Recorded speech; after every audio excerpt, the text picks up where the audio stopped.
I'm sorry about that. Hello, everyone. Thank you so much for joining us again for another edition of Let's Talk 1943, the Business Spotlight Edition. And we have a gentleman, Chancellor Jackson, is going to be talking about so many things. And actually, it's so relevant to what just happened yesterday. So we're going to get into that in a minute. And as I always say, you ready? Let's talk.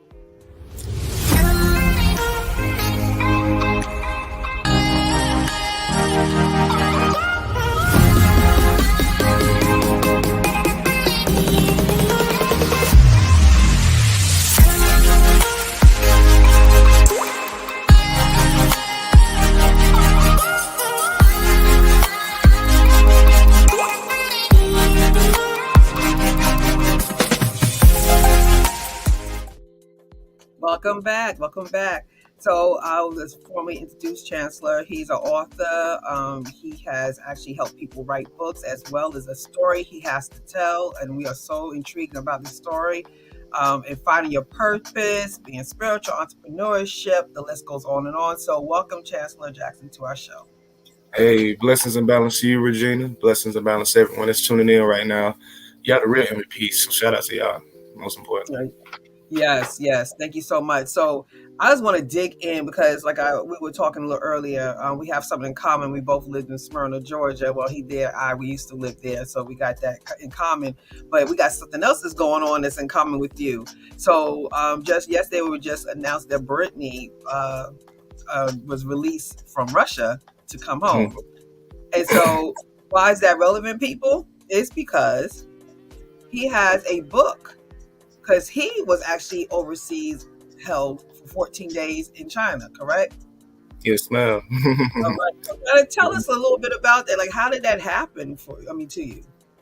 Well, so on April 4th, 2019, I was getting ready to head to an event to meet with some colleagues and friends to just have fun, powwow, you know what I mean? And before I was getting ready to go, because I had like a couple hours before the event started. So I'm like, okay, I'm pregame before I go.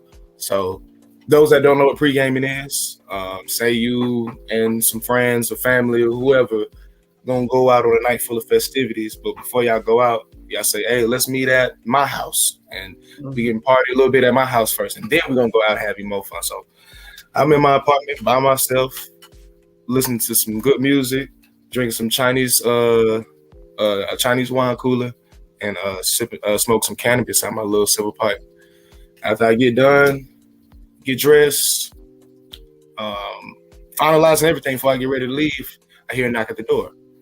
Guests aren't unfamiliar, so curious to see who it is. I look through the peephole, and there stood 3 officers from the Beijing police. So of course I'm spooked, shook, all that. So I put everything up. But this wasn't the first time they showed up to our apartment just randomly. You know what I'm saying? So I'm really not sure what's the reason this time. So so I opened the door. They questioned me about drugs. I'm from Atlanta, the city of finesse. You live by the finesse, you die by the finesse. So I'm like, drugs? I don't know what y'all talking about. No, y'all tripping. Y'all got me confused with somebody else. Passport? Yeah, you might want to see my passport. So we going back and forth. A few minutes pass. They ended up drug testing me right there on the spot. Failed the drug test. And then eventually I was arrested in my apartment and then escorted out of the apartment building and sat me down in the police van. We get to a precinct there briefly. I don't know all forms of communication at this point are gone. I don't know what's going on, what's going to happen, but I know I'm going to learn as time progresses. And it isn't like I can sit here and talk with these people anyway, you know what I mean? Because of the language barrier. So we had one precinct there briefly, and I'm just sitting there reflecting on and replaying everything that's just happened. But I'm calm now. I'm just like, damn, I can't believe this is happening. Like I'm still high, so it's like I'm just in disbelief that this is happening. But that morning I prayed to my ancestors and paid homage to my ancestors, so I knew I was gonna be good. I just ain't know what was gonna happen. But I remember telling myself to take note of every minor detail because it's going to be a great story to tell once you got in this predicament. And to enjoy this high one last time because we don't know what's going to happen to us, but I know it's going to be a roller coaster. So 30 minutes pass.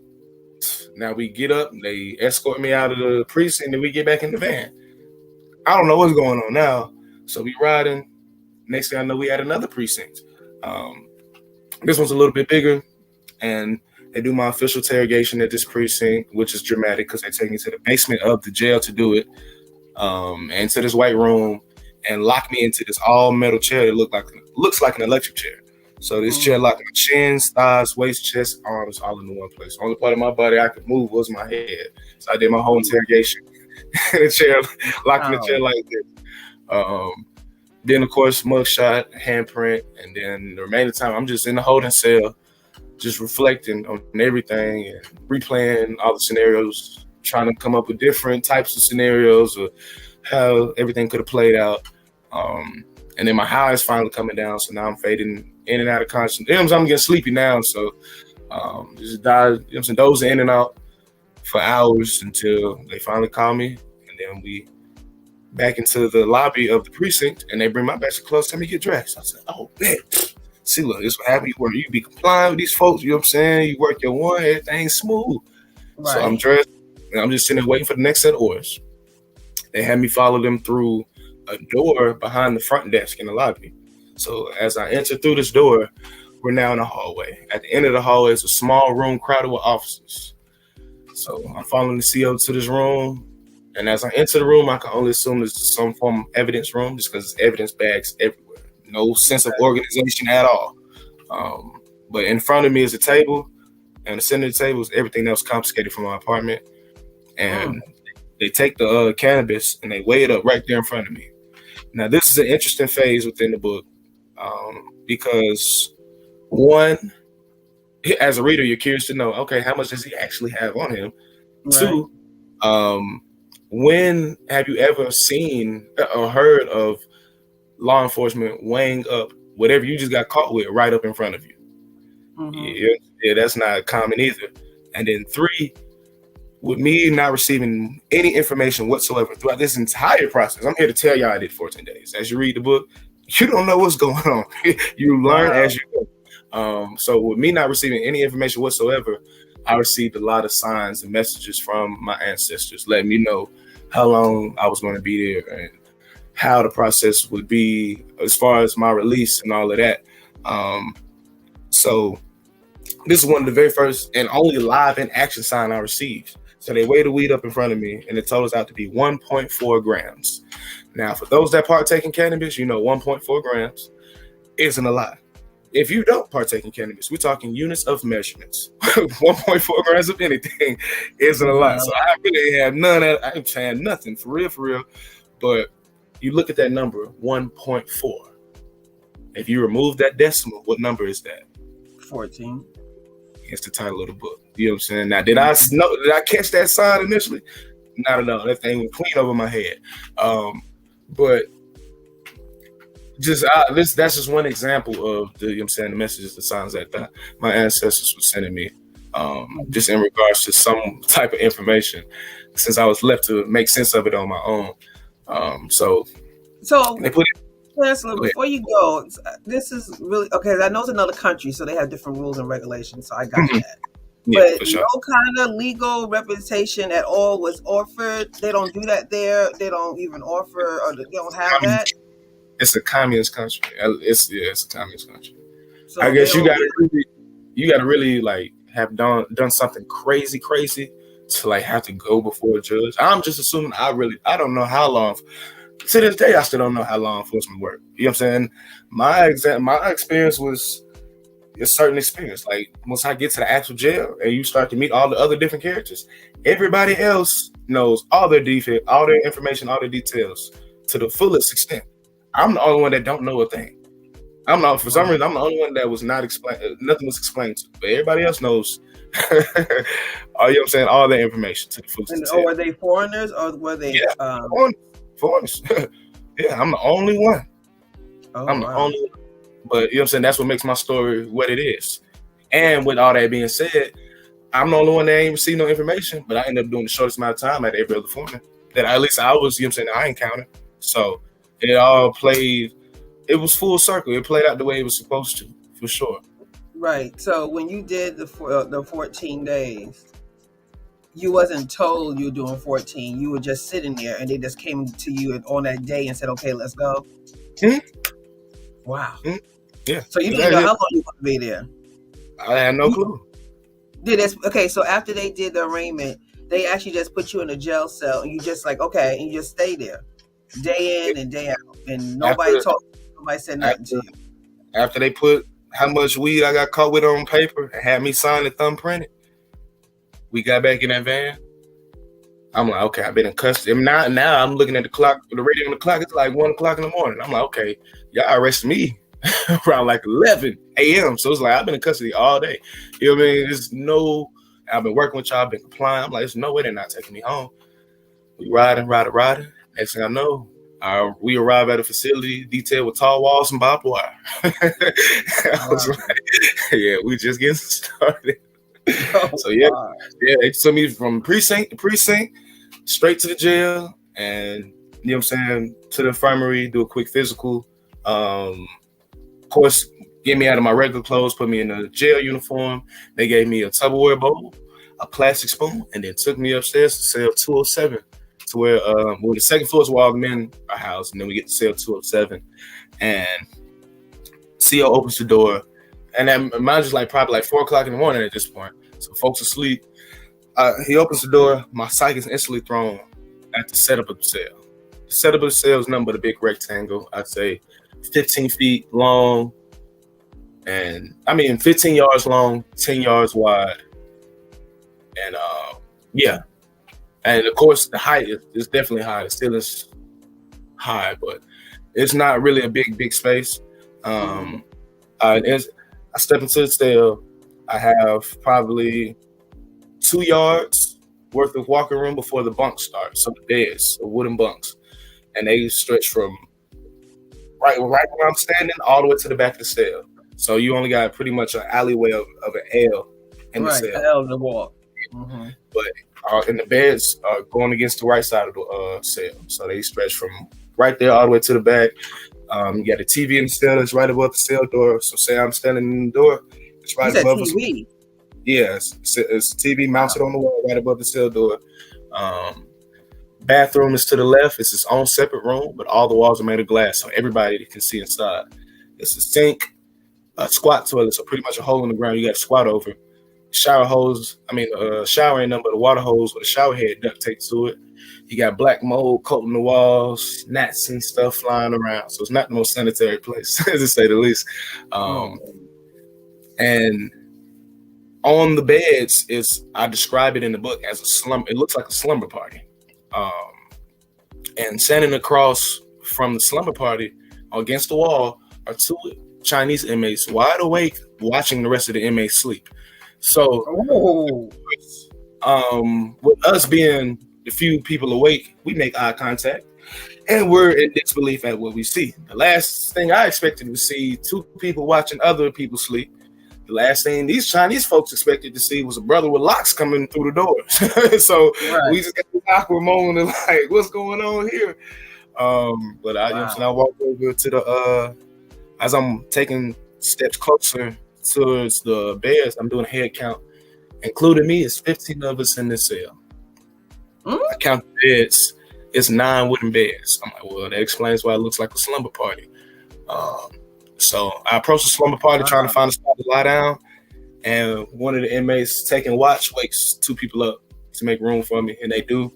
They had me set my bowl and my spoon in the cubby that's under the bunks, and I lie down between 2 Chinese men with my hands on my chest, on my back, staring at the bright light on the ceiling, just like this here. Oh, wow. That's when reality fully kicked in. Like, okay, yeah, you in here. You don't know how long you're gonna be here. You don't even know what your situation looking like for real. Nobody knows you're in here. Nothing's been explained to you for real. It's not looking too good. You know what I'm saying? But hey, man, we got to hold ourselves accountable. You know what I'm saying? We can't blame nobody or point the finger at nobody for us being in this situation but us. So with that being said, it is what it is. You know what I mean? Got to take this to the chin. Now, moving forward, you go ahead. I'm just wow. This is fascinating because just knowing the unknown and just knowing you don't know nothing alone is enough. Just you not knowing anything. If you was here, you have known everything. You'll know what you've been charged for. You've been getting a lawyer. You still have been concerned, but you wouldn't be as lost. But for you to be there, laying it between two people and not knowing what's going to happen, it's just strength. That's called strength. I guarantee you learned and you built a lot of character and stuff while you was in there. Right? Like you just It was became a whole really person. just me, how charismatic I am throughout the whole ordeal and how I'm handling the situation. Most people would have, like you said, would have lost their mind. They would have flipped out. My life has everything we go through is preparation for what's in store. You know what I'm That's saying? right. So, this is nothing but another set of adversity. You know what I'm saying? And anything I've tried to pursue, I had to go through adversity doing it. We're really just a universe testing to see how bad I truly want it. Or it's something that I really need to learn from situations. So, you know what I mean? Adversity introduces a man to himself. So it's nothing. I never shy away from adversity. You know what I'm saying? I embrace adversity, if anything. Especially after football. So accountability, you know what I'm saying? Ownership. You know, all this stuff was instilled in us, especially playing D1 college football. Yeah, for sure. Oh yeah, so, definitely. Definitely. I know it was. So let's get to the part of you finding out you were coming out on that 14th day. Like, how was that? I had an epiphany just because I had a dream that let me know how my release would be. And I didn't say this is how your release is gonna be. It was a dream of me just being released just randomly, and it was just how the release happened. It would end up being the same exact way it was on that 14th day. So I'm really I've been down to grab my bowl and stuff, and I just pause and I'm just sitting there. I flash back to the dream I had and making the connections and how similar the situations are, and I'm just more in disbelief about how tapped in tune I have been with my subconscious in the spiritual realm within these 14 days here. I'm like this. I feel like this is the most tapped in and connected I've been. You know what I'm saying? My spiritual journey. You know what I'm saying? Or at least my spiritual awakening. So I was very, very in tune, tapped in, and I'm like, okay, it's time to go. You know what I'm saying? Let's go. They calling you to go. So I get on up out of there. They take me downstairs, you know what I'm saying, so I can get dressed in my regular clothes, have me sign a bunch of documents, and then we get in the van. They take me to my apartment to pack up the rest of my stuff, and then straight to the airport where I'm deported from the country. Oh, wait a minute. So they just walk up to the jail cell and say, come on. And you get up and go. They get dressed. They take you to your apartment. Now. How you gonna get everything out of your apartment? Really, man. Because I ain't really come. All that came over there for real. It was close. Okay. So you just got your stuff. Yeah, I ain't like I brought you to the airport. Yeah. They must have tickets. They already had tickets for you. Yeah. So on day 7, they collected all the foreigners in the jail, and they took us to the lobby, and we was meeting with the immigration dude 1-on-1, and he was pretty much asking us, is there somebody that can buy us a ticket for whenever it is our time to get up out of here? So that's when we, you know what I'm saying, made that exchange as far as giving him somebody that he can contact to buy our plane ticket. So your family at that point knows what's going on. Yeah. My mom was, finally got to talk to her, and I was like, yo, what's going on? She was like, you tell me. I'm like, yeah. I'm locked up. She said, yeah, I got an email from the U.S. Embassy. Let me know you have been arrested. She said, yeah, your brother dropped me off at the airport right now. I'll be in China tomorrow by 4 p.m. I said, damn. Wow. All right. That's a mama. That's a mama. That's a mama. Mama don't play now. She said, I'll be there at 4 o'clock. We only had a brief. I just asked her like, okay, can you buy the plane ticket? Because the immigration. I told the immigration, like, bro, I got more than enough money. Said I could buy it, but say, nah, we need somebody else to buy it. I'm like, all right. So I asked her. She said she could buy it. After she confirmed she could buy it, he made me get off the phone with her. So that was the last bit of contact I had with anybody till, you know what I'm saying, for another 7 days. Wow, that is a remarkable story. So in this whole story, you birthed this book, and so when Yeah. you birthed this book, you kind of started a whole nother direction in your life. So you started helping others be able to write and speak their truth, right? Yeah. Yeah. We all have stories. We all have stories.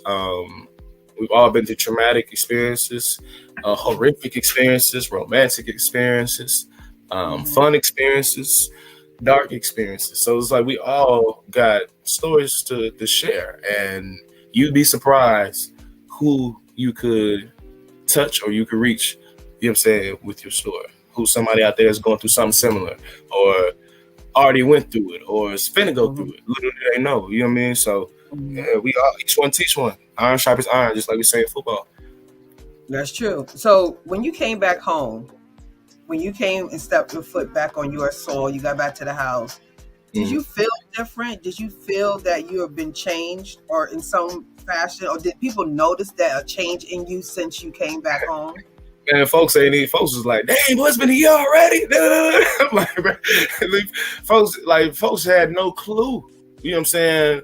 They really a lot of people ain't even know I was in China, you know what I'm saying, to begin with. So um it really like a lot of people ain't know I was back. A lot of people ain't even know I left in the first place.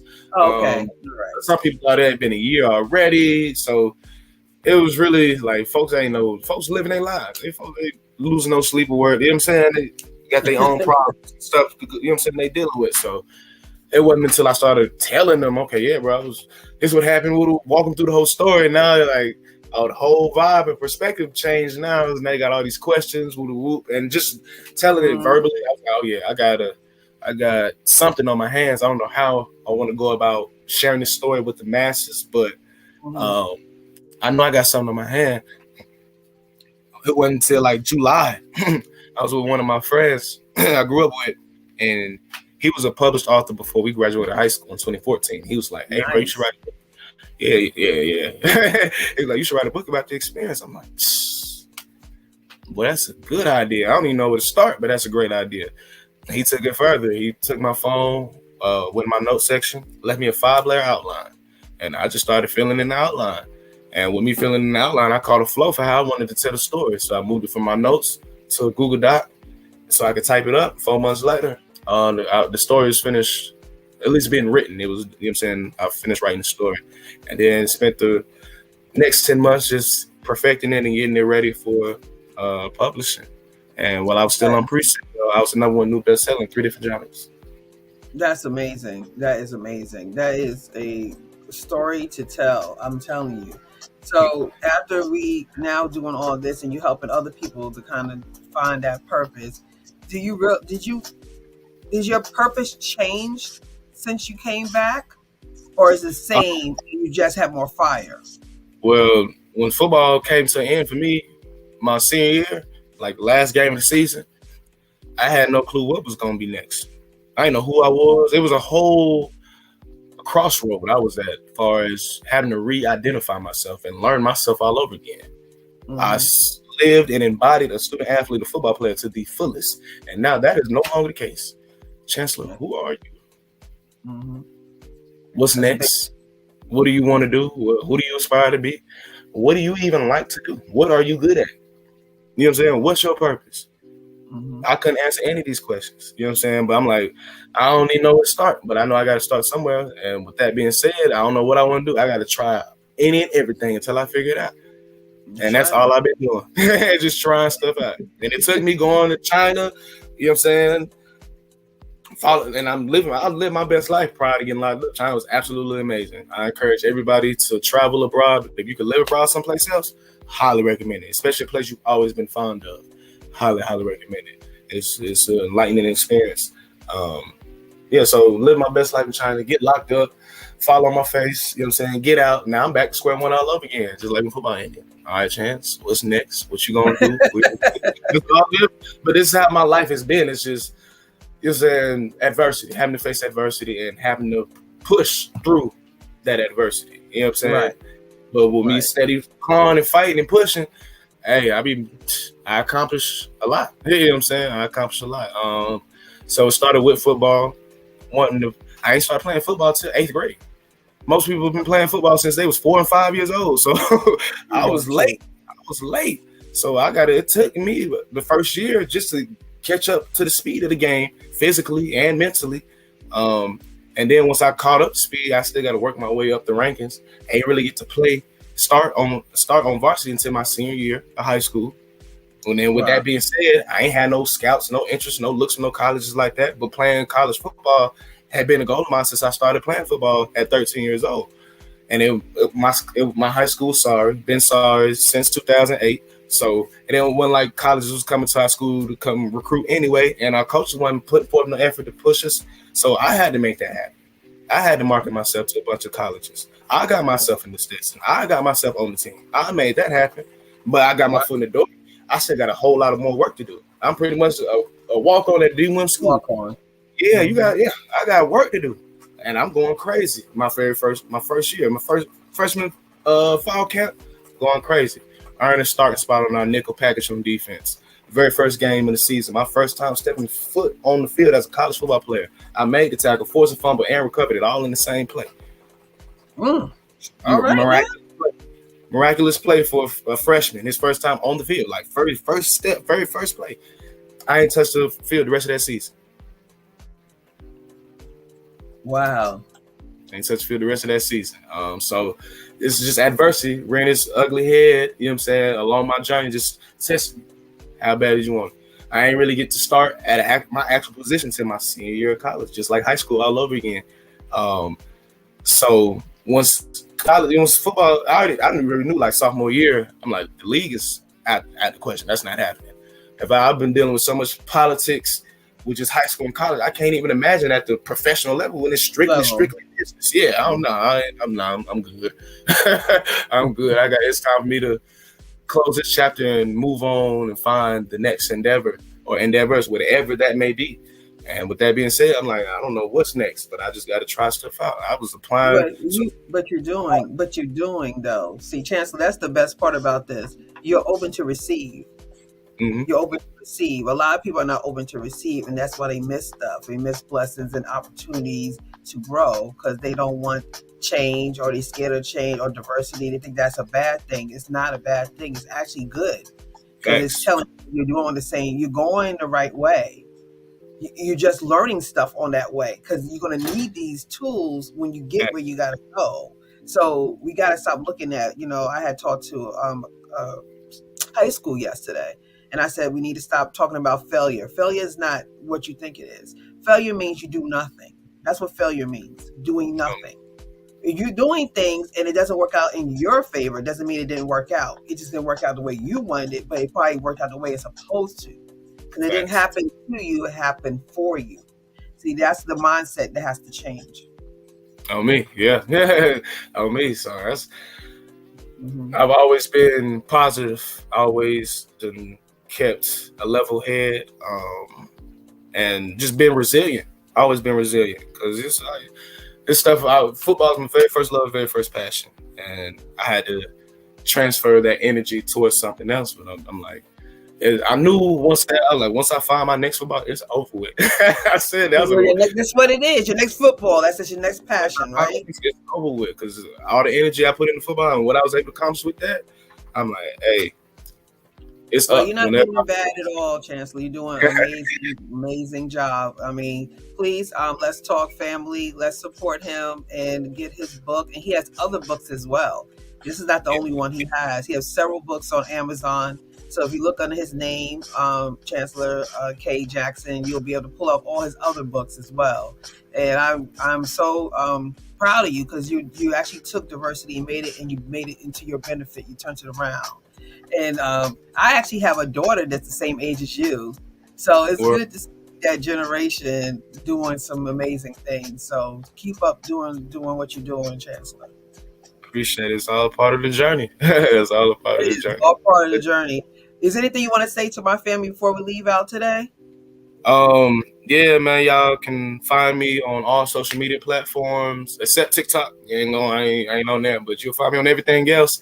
Uh, just Google me. Google Chancellor K. Jackson. You'll find all my social media links. My website, chancellorkjackson.com. My book's available on my website as well as Amazon. My other two books are a romance a romance saga, but all three books is one series, so it's all telling one long story. But the other two books are titled "You Love and You Learn" and "Real Love Never Dies," and that's pretty much a story about a man's first step towards gaining emotional intelligence. Mm. And I also have the audiobook for 14 days that y'all could listen to, available on SoundCloud, YouTube, Spotify, Apple Podcasts, and Anchor. Yeah, I think that's all of them. So yeah, y'all can listen to it. And I'm narrating it. It's a vibe for sure. And yeah, man, I just want to leave y'all with this message. This message is from Nipsey Hussle. And for those that don't know who Nipsey Hussle was, he was a serial entrepreneur, but was well known for his music, his activism, what he did in his community and for his community, and his clothing line. But the message goes, long-winded, running through this life like it was mine. Never settling, but setting every goal high. 1,000 burpees on the path to my own self-destruction or success. But what's a mistake without the lesson? You see, the best teacher in life is your own experience. And none of us know who we are until we fail. They say every person is defined by their reaction to any given situation. So, who would you want to define you? Someone else or yourself? Whatever you choose to do, homie, give your heart to. Stay strong. That is a perfect ending. Perfect ending. Yes, he was an amazing man. He was an amazing man. And like you said, it's all in your hands. Your destiny is on you. You got to make it happen. And if you don't, you're going to sit there and let it happen to you, because it's gonna happen regardless. If you do anything or nothing, it's going to happen regardless. So you might as well take control of it, right? So thank you. That was amazing. Thank you so much. As you see on the bottom of the screen, is his website, Chancellor's website, and his email address there. So you're able to contact him. And so thank you again for joining us today on Let's Talk 1943. This was an amazing show. And I know somebody has been blessed, and I know people have learned a lot. And when you think you have a bad day, your bad day is not as bad as it could be. Hey, what? What? After they watch this, they're like, oh, that ain't nothing. What? Can never complain. You can never complain. That's right. Do not complain. All right. So until next time, Let's Talk family. As I always say, love you. God bless and have a good one. Take care.